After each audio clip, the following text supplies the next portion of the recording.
কারণ এই যে ভদ্রমহিলা এত সহজে ছেড়ে দেবেন না, যা ফিউরিয়াস অ্যাটিটিউড ওনার, আর আমার সামনে তো উনি যেরকম ব্যবহার করছেন আমার মনে হয় না এত সহজে উনি ছাড় দেবেন আমাদের। সেটাই তো ভাবছি আমি, উনি কি প্ল্যান করছেন। যাই প্ল্যান উনি যা হোক করুন, আপাতত আমার পেটে ছুঁচো হাতি সব লাফালাফি করছে যে না খিদে পেয়েছে, এসো চট করে।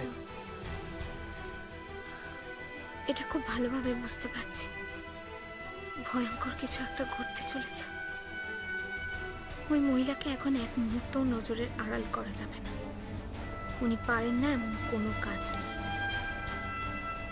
যে করে হোক ওনার মুখোশটা যদি একবার মিস্টার ভাদুরীর সামনে খুলে দিতে পারি, তাহলেই সব সমস্যার সমাধান হয়ে যাবে। কিন্তু সেটা কি করে?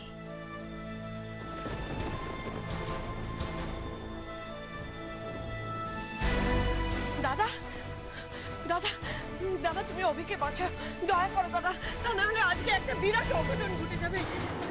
অঘটন ঘটে যাবে? কি অঘটন ঘটবে?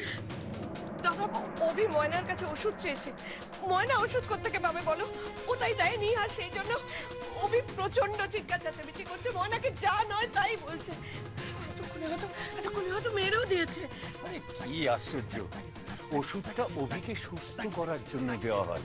একদিন ওষুধটা না পেলে ও এরকম পাগলামো করবে কেন? দাদা, তুমি কি এখনো কিচ্ছু বুঝতে পারছো না? যে যা বলছে তুমি তাই বুঝবে। অভিকে ওই ওষুধটা সুস্থ করবার জন্য দেওয়া হয় না। ওই ওষুধটা খেলে অভি আরো অসুস্থ হয়ে পড়ছে।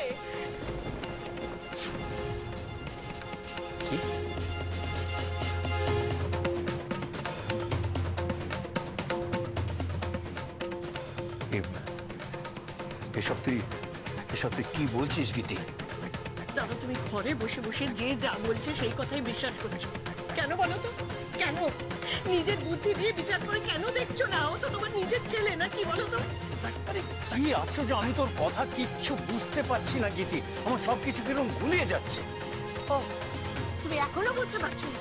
তোমাকে আরো পরিষ্কার করে বুঝিয়ে বলতে হবে তো। বেশ বেশ, তাহলে শোনো, বৌদি তো চলে গেছে। এবার যদি তুমি সাবধান না হও তাহলে কিন্তু অভি হিয়াকেও তুমি হারাবে, আমি বলে দিলাম। গীতি! হ্যাঁ দাদা, হ্যাঁ, তুমি এটা জেনে রাখো যে এই বাড়িতে অভি আর হিয়াকে তিল তিল করে খুন করা হচ্ছে। খুন!